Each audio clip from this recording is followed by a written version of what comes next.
Hello, and welcome to America's Veterans. My name is Len Sorotsky, and I will be your host. For those of you who have watched one of our shows over the last 10 years, you know that each program focuses around one or more American veterans. Today's program will be different. In our first two programs done in conjunction with Southeastern guide dogs, our guests were servicemen whose wounds demanded the need of a specially trained dog, a graduate of the Paws for Patriots program.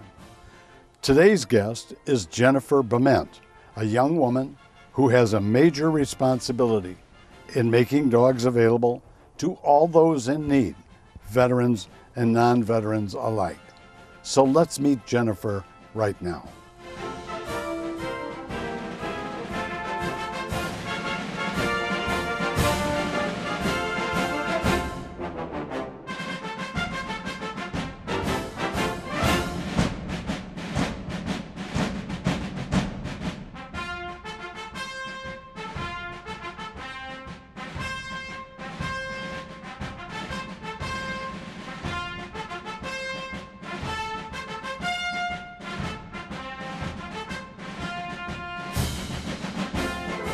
Well, we're here on Southeastern Guide Dogs campus in Palmetto, Florida. It's a 35-acre campus that looks much like a college campus. A lot of people, when they first come onto Southeastern, they don't realize exactly what it's going to be like. They expect a couple of kennels, a building or so. No, it's actually a beautiful place to visit. Southeastern Guide Dogs started in 1982. It was the brainchild of a member of the Lions Club because they learned that all of the other guide dog schools were in northern climates.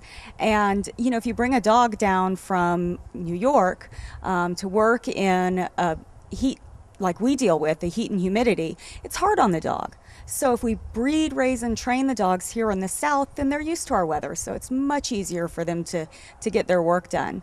So we started off small with some borrowed land and a couple of donated golden retrievers.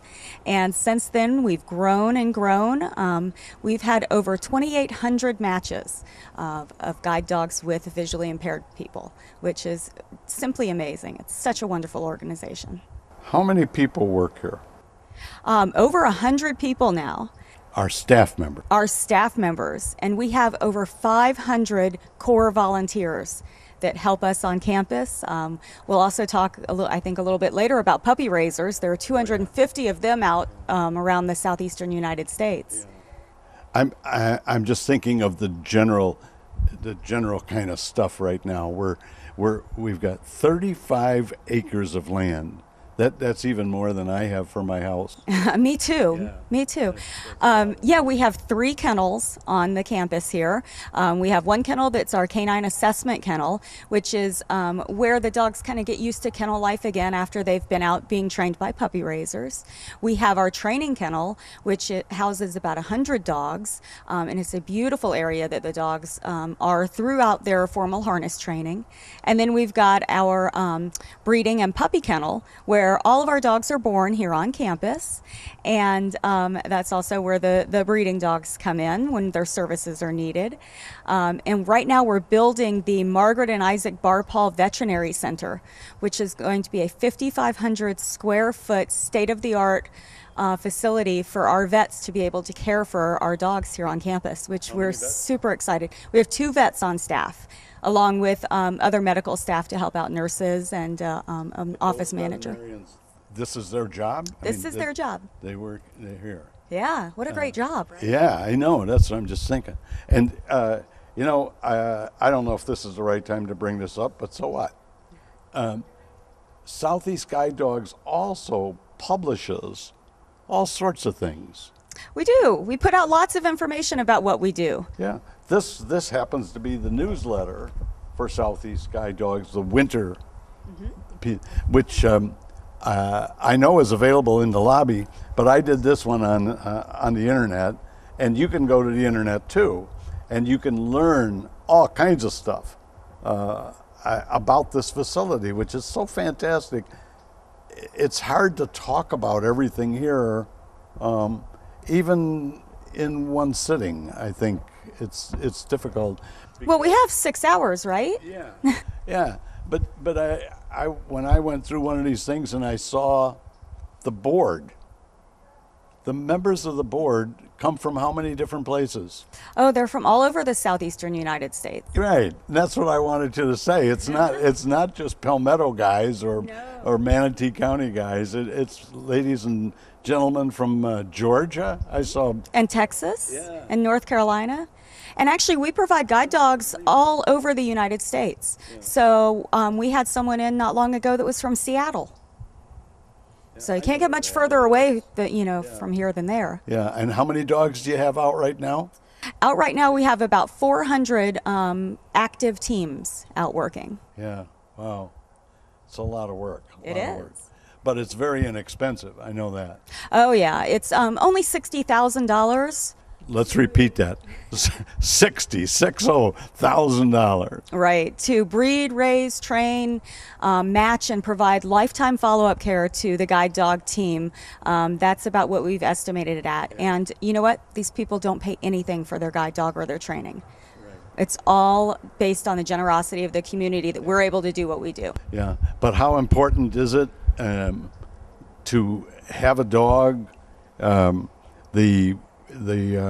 Of course, our show is America's Veterans, and so it's like I think of veterans first, but I know I'm wrong to do that. But I think about those veterans who have been wounded to the point that they must have a dog. They really need a dog that takes care of them. But I think later we'll talk about the different categories. We will. But guide dogs, if you haven't ever been around one before, their job is to get their handler safely from point A to point B. Right. So in essence, these dogs provide mobility for people who otherwise would have to rely on somebody else or not go do the things that they wanted to do. These dogs, all they have to do now is to put their harness on, grab that handle, and give them the command to go out the door, and off they go. It's way better than having to wait for somebody to come and pick you up and have to hold on to their arm as they lead you through the mall or whatever. Now they've got their dog to do it. It's so much more independence than you can imagine. And on any day that you choose to come out and visit Southeast Guide Dogs, you will see people walking around with dogs at various stages, right, of their training. And so I think it's absolutely beautiful. Thank you. Well, the campus here was purpose-built to help with the training of the guide dogs. Right. So there are different curb configurations, there are windy paths, that kind of thing. All of it that gets the dog ready to work with their handler. And then their handler will actually come here on campus and learn to work as well. So you'll see our trainers frequently out working obstacles on campus. You'll also see the general public can come here and 5 days a week walk our dogs that are in training, which is great exercise for both of you. It's really incredible to come out here to the camp. But no cats, right? Actually, we do have a cat. We have, she's a member of the training team. Her name is Sassafras, or Sassy for short, and she acts as a distraction for the dogs. So, I mean, if you think about it, if a guide dog is working and they see a cat, we don't want them to be distracted and take their mind away from what they're actually doing. So we introduce them to Sassy, early on in their training so that they're not bothered at all by cats. That's amazing. It really is amazing.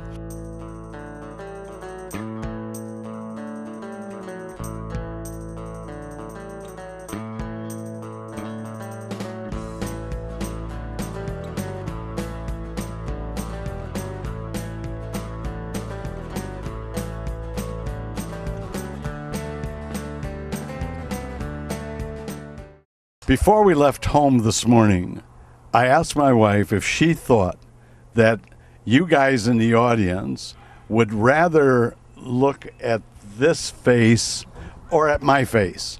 So you can vote now. Look at this guy. That's the cutest little thing in the world. Who is he, Jennifer? This is one of Suzanne's pups. He's 6 weeks old. He's a Labrador, and he's about the most cutest thing ever. But he doesn't have a name yet because it's a $3,500 puppy sponsorship, which kind of covers the first year of the puppy's life, but it comes with naming rights. So if you have someone you want to honor, you could name a guide dog puppy after him. $3,500 and you buy a name is what you're doing? Is that it? Yep, you get to name a guide dog. I hear and see strange things. Jennifer, where are we? Well, right now we're standing at the puppy playground at what I call the happiest place on earth. I don't think Disney has anything on us.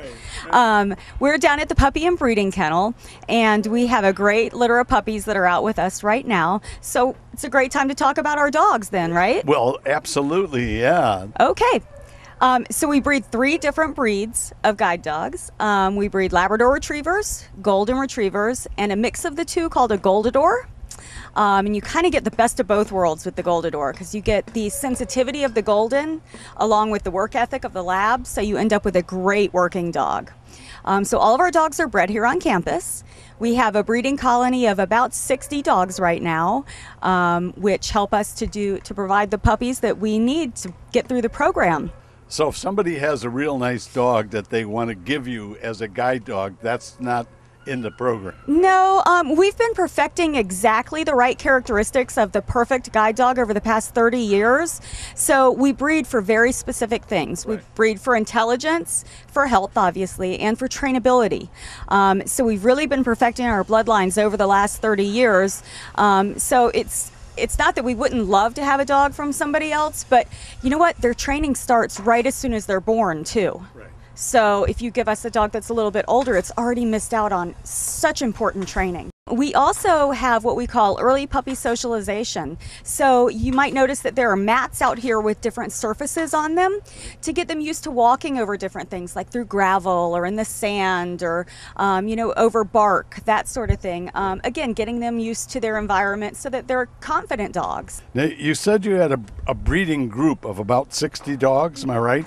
And out of all the dogs that are bred and raised, there must be some that do not qualify in the end. There are. It's about a 50% success rate for guide dogs. But the other dogs, since we're breeding these dogs, as responsible breeders, we find a job that suits their talents. Okay. So they would get what we call a career change and maybe go into a line of business that's better for what they're talented at. Yeah, that's really cool. But the puppies, they start their learning right away. We handle them right from birth. We play with their ears. We pull their tails. We turn them upside down, getting them used to being handled. When it's not thunderstorm season here, we'll play a CD that has some thunderstorm sounds in it so that while they're there with their mom and their other siblings, they feel really safe, so that's not a scary thing for them. I don't know about your dogs, but my dogs, when there's thunder, they come and run and hide with me. So we don't want our guide dogs to be scared of anything. We only have one dog now, and that dog is scared of everything. So. And the other big thing, the vacuum cleaner. My dogs run when I get the vacuum cleaner out. We run a vacuum by our puppies when they're young, so that when they get into the next stage of their training in their puppy raiser home, they're used to it. It's not a big deal. We even start potty training when they're just a week old. They begin with potty training. So by the time that they go out to be with their puppy raisers, where they're going to live and learn basic obedience and also be exposed to life, they're already well on their way of training. What is the age range for a thing called a puppy? Well, the puppies, they go. Some of them, we call them puppies when they're a year and a half old. It just depends on the dog and its idea. But for our purposes, what our puppies do, when they're 2 weeks old, they begin early puppy socialization. When they're 6 weeks old, we invite the general public to come in and help us socialize our puppies in puppy hugging sessions or in puppy kindergarten. And when they're about 9 weeks old, they'll go out to live with their puppy raisers somewhere in the Southeastern United States. And while they're there, they'll learn 40 different commands. They'll also be exposed to life, because what makes a great guide dog is confidence. So you can only be confident if you've seen something before and if it's old hat to you. So our puppy raisers take their puppies everywhere with them. They go to work, to school, to the movies, to restaurants. Anywhere where a visually impaired person might go, we want them to go first so that they're confident the next time that they're there. Just thought of something. If somebody wants to come out here and visit Southeastern Guide Dogs, do they bring their dog along? No, we typically would like for you to come and play with our dogs instead. Right. However, we do offer dog obedience classes. So on our website, you can go to guidedogs.org/dog training. Say that again slower. guidedogs.org/dog training. And you can look at the list of schedules, and if you're having a little bit of a hard time with Fido or whatever, right, we can help you out. I mean, what's better behaved than a guide dog? Wow. That's a public service. That's above and beyond the call. We've been asked a lot. Our trainers get asked for advice all the time, so we thought, why not just go ahead and put together a program for it.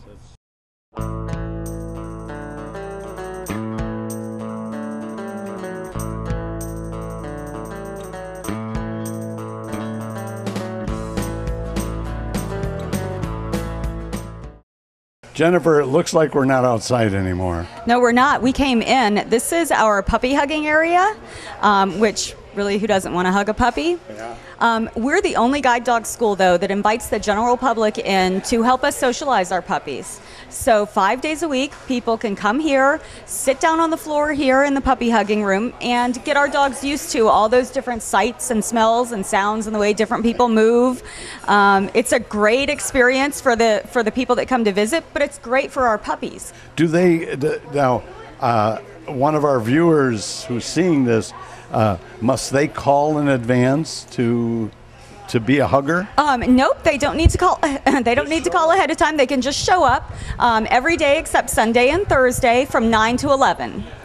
Say it again. Every day except for Sunday and Thursday from 9 until 11 in the morning. Okay, so get out here kind of early, you guys, and we're looking at what's happening behind us, and the group of people sitting and playing with the dogs. Jennifer said, how can you not love to hug a puppy? I don't know.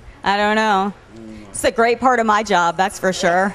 Anytime somebody yells at you or you get mad? If ever I'm having a bad day, which is very rare, I just come down here, get a little bit of puppy love, and all's right with the world again.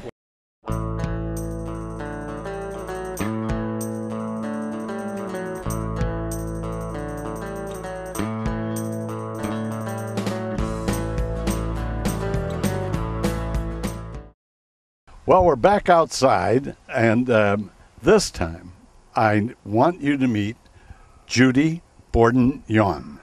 And Judy, thanks so much for taking you must be run out of time every day of your life, I would guess. The best days are that way. Yeah, Len. I know. and would you please tell us exactly what it is that you do at Southeastern Guide Dogs? Okay. Well, I love my job. I'm the Veteran Service Dog Program Trainer for the Veteran Service Dog Program. These are the dogs that are career changed, that don't quite make the grade or the strict criteria for guide dogs. And so we give them another opportunity to be of service to the community through this program. Give me an idea of what that means. What is service to the community? Service to the community. All puppy raisers. I started out at Southeastern as a puppy raiser. And all puppy raisers hope that one day their dog will be a guide dog. And that was the hope of me and my family when we were raising our puppies. But not every dog is cut out to be a guide dog. Not every dog can handle the responsibility. Not every dog is physically able to be a guide dog. And so for those dogs who don't quite meet those criteria, the dogs that don't make it, for example, the dog may not like wearing a harness, or the dog might have some minor health issue that a visually impaired individual would be challenged to take care of, but somebody with vision would have no problem. So those dogs that are still really good dogs, but can't be a guide dog, they're assessed, and if they make it, they come into the Veteran Service Dog Program, where we train them to help mitigate the experience of post-traumatic stress for our veterans that are returning from combat. So those persons who we today call post-traumatic stress, right? They are not necessarily otherwise wounded. I mean, they're not blind service members. They're not legless or... Yes. If they're visually impaired, then they can possibly receive one of our guide dogs. The dogs that I train for, the individuals are not visually impaired. They may have some physical wounds from battle. Sure. Many of them have experienced or been in IED bomb attacks. They may need balance compensation. They might be they experience the trauma of having been in war. And so for some it's a physical experience, for some it's an emotional experience for them. That is the definition of post-traumatic stress, and that's what we train for. I think it would be unfair of me not to introduce your partner. Yes. Could you tell us who this is? I would love to introduce him. This is Dylan, and Dylan is a golden retriever, and Dylan is a dog who had a knee issue. And after surgery and a very successful recovery, he's perfectly fine. But we don't want to have him go through guide dog training because wearing a harness would be stressful on that knee. So he is an excellent candidate for the Veteran Service Dog Program, and right now is being considered as one of our veterans facility therapy dogs. So he will be trained in basic obedience and some ways to interact, some skills that will help him interact at a medical facility or a military base, and he'll get to help the veterans that are coming back and going through rehabilitation, physical therapy. He'll help them to feel better as they heal. And so if there is one of our veterans out there somewhere who thinks they might benefit from getting to meet one of your dogs, how might they go about that? Is there a way? Well, the best thing that I could say is that they can go to www.guidedogs.org and they can look if it's a veteran who is visually impaired, if it is a veteran who might need the services of one of our dogs. They can go to our website and check out our Paws for Patriots program, and then we can see how we can assist them there. In more conversation with them, we can find out how we can help meet their needs. One of the dogs that comes to you, how long does it take for you to train the dog for the specific job? Well, for a veterans facility therapy dogs, it usually only takes anywhere from 3 to 4 months. For a veterans service dog, it can take anywhere from 3 to 6 months, because there are more commands for the veterans service dog. Is there anything else we should know that I failed to ask you about? It's basically... I love this program because it's a wonderful way to use the dogs that aren't quite going to make it as a guide dog. You don't tell them that, though, do you? No, we don't. Okay. We don't. But I love this because it's a wonderful way to give back to the community and to veterans. It's a small way to give back to them for what they have given back to us. I need to ask you for something like a definition of the program known as Paws for Patriots. Okay. It's a very good question. The Paws for Patriots program is the program here at Southeastern Guide Dogs that serves our veterans, whether they are in need of a guide dog because they have visual impairment, or they are in need of a veteran service dog because they have been diagnosed with post-traumatic stress. Paws for Patriots is the umbrella by which we are able to service the veterans. Okay, and so because we're talking about America's veterans, you must get a lot of federal dollars for that. Actually, we receive no federal dollars for our program at all. Our program... It's really great that we take care of our veterans that way. We think so. Yeah. Then we have... I get confused with these names, so just step in on me. Okay. Paws for Patriots, that's the umbrella. That's the umbrella. And then below the umbrella, we break out into guide dogs? Yes, we have the guide dogs and the veteran service dogs. So if a veteran is visually impaired, they can make an application for and receive a guide dog. If a veteran is not visually impaired, but they've been diagnosed with post-traumatic stress, then they can apply and receive one of our veteran service dogs. I've been working with veterans for so long. I know that right now there's a veteran watching this show who has a need for one of these dogs, but has never known about it or how to go about it, and they hang back all the time. Right. So in order, step number one for that veteran what should that person do? And it could be a woman or a man. Exactly, and Yeah. we have placed dogs with both men and Sure, women who of have course. experienced trauma in the theater of combat.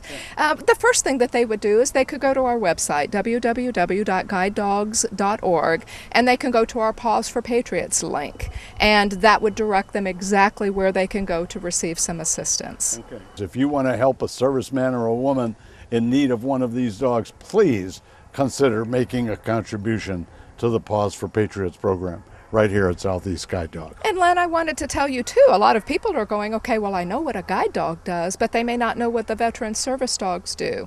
And those individuals who are not visually impaired, but they might need the assistance of a veteran service dog, it's an individual who's been diagnosed with post-traumatic stress. And as you know, post-traumatic stress over in Afghanistan or Iraq, every part of their day is based on surviving, you know. People coming close could be a threat to them, a threat for their lives. And when they come stateside, that threat to them in their mind doesn't necessarily go away. Because of their experiences, things they've smelled, heard, been involved in, it feels like they're still in combat. And so these dogs are trained with specific commands that help those returning soldiers mitigate their experience of post-traumatic stress. For example, and that's the difference between a facility dog that we train and the veteran service dogs. The veteran service dogs are trained with specific commands that will help their handler mitigate the experience of post-traumatic stress. Commands like block, where the dog is trained to come between that veteran and somebody who's approaching. Somebody approaching might be perceived to that veteran in a post-traumatic stress situation as a threat. The dog is taught to watch, which means they're watching who's coming up behind that veteran. And so they will never be caught off guard. So they help them define their personal space. Whereas a veterans facility therapy dog is a dog that is trained to be like a therapy dog at a facility. We have dogs at Quantico and at Andrews Air Force Base and in Bethesda. And those dogs have been specifically trained to help the soldiers feel very, very good as they're going through their physical therapy. But they are not service dogs. Only the veterans service dogs are specifically trained to mitigate the specific experience of their handlers. And that's the difference between the two. So I don't know what the number is of servicemen and women who have a need for a dog. I wouldn't even guess at that number. But there must be hundreds of dog training facilities all over that participate in the Paws for Patriots program. I wish there were. You know, you have hundreds, you have thousands of soldiers returning back from combat who have post-traumatic stress, but maybe 1 in 1,000 goes for help. You have every day 22 soldiers with post-traumatic stress who are committing suicide every day. You can do the math. I wish we had thousands of organizations that would legitimately provide these dogs for individuals. But how many are there? Not many, not many. I can tell you that nationwide, I can only take a guess. I only personally know of 10 that I would recommend. We are few and far between that are legitimate, that aren't just out to, you know. And I think that's the point I wanted to make, that the dogs here are really very, very special, very special. And we were the first, not we, but Southeast Guide Dogs was the first place that was authorized to train dogs in the Paws for Patriots program, if I'm not mistaken. Well, we were one of the first here to provide that for the community. That's wonderful. Dogs have always played a part in wars. I mean, they're always war they have. dogs. They have, And but this is altogether different. Yes. So, Judy, thank you. Thank you not only for being here today, but for everything that you do every day for our veterans. Thank you very much. Thank you.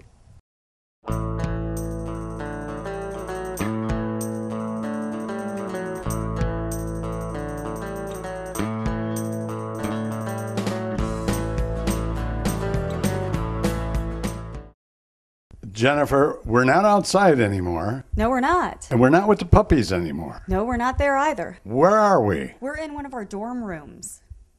A dorm room. Uh-huh. And who uses this? Well, the visually impaired people that come down here to get a guide dog from us have to actually learn how to work with that dog. So they live here on campus with us for 26 days. How much does that cost them? They don't pay a thing. They don't pay a thing. Isn't that fantastic? It is. It's a very intensive training. It begins on the first day that they're here. They take what we call a Juno walk, which is where a trainer will walk holding a harness handle as if they're the dog. And that's going to tell us how fast they walk, or their pace. And then the pull, which is how much pull they need on the harness handle in order to be guided. So they'll do that, and our trainers will already have in their brain which dog they think is going to match up perfectly with that person. Because it's an intensive process. You have to make sure that they have the right personality, Right. that the dog's going to be able to settle down if they have an office job, or if they're living in a big city, then they'll need to be able to deal with traffic, that sort of thing. So all of that the trainers take into mind, and then they bring up the dog to meet that person on the second day that they're here. And then the dog's with them 24/7. How many rooms like this are occupied at any? We have 9 students at a time. We keep a ratio of 3 students to 1 trainer, so there's a lot of very individualized training. It's a team that works together, a training team, and then they'll start off slow here on campus until they get confident. Just like guide dogs have to be confident, so do their handlers. So they'll start off here on campus, and then we'll branch out to our other areas. So we have a downtown training center in downtown Bradenton. We also have a Main Street location in Sarasota, and there's all different kinds of things that you'll run into in Sarasota that you wouldn't necessarily run into anywhere else. Lots of cafes, so lots of tables to go around, lots of pedestrian traffic. There's a roundabout, which is really strange to work with a guide dog, so they learn all of this while they're here. Now, when someone is here, does that mean they are here day and night? They are here 26 days to learn how to work with their dog. So they eat here, they sleep here, they work here? We have a little thing we call the Southeastern 16. It's kind of like the freshman 15. We have 2 chefs on staff that make the most amazing food. And it comes up at every single graduation. Everybody thanks Chef Rob and Chef Angel for all that they do. I'm not thanking them very much because I caught on to the Southeastern 16 when I started. So you got to work at it. At least they're out walking every day with their dogs. So. Wow.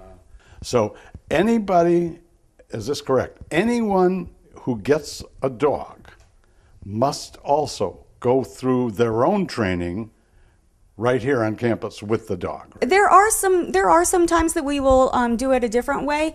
If someone just can't break away from their life for the 26 days to come down here and really do this intensive training, then we may send a trainer out to them, and that trainer would stay there for a couple of weeks and help them work in their area. Typically, that's with someone who's getting a repeat dog from us. So if they've already had a guide dog previously and now they were getting a successor dog. Wow. It's pretty amazing. Yeah, it is pretty amazing. And I was thinking that this bed is, it's not bad at all. No, actually, and there are some guide dog schools that make you room up. We let you have your own room here, which is, I can't even imagine spending that much time with a person, 26 days with one group of people, but if I had to share a room, that would not be fun. Yeah, it's very difficult. Jennifer, you're a very special person, and I thank you, and I know the audience thanks you very much for everything that you've done here.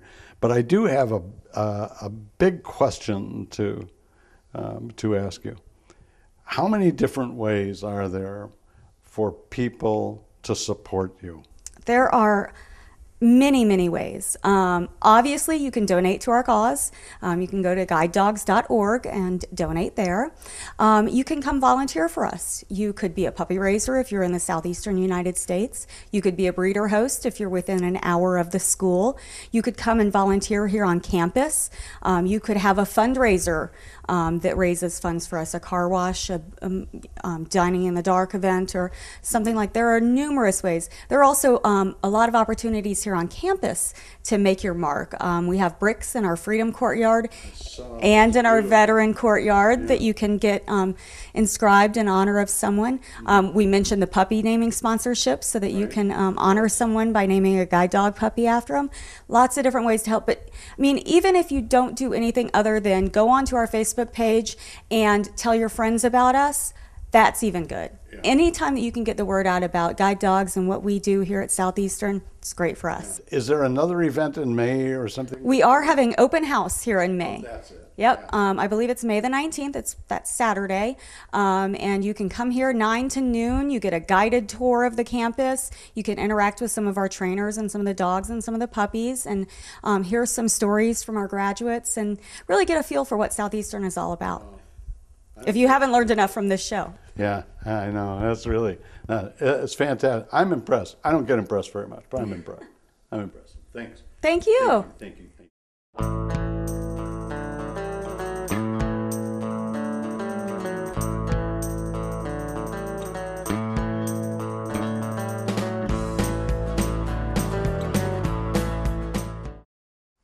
And that brings to an end today's program.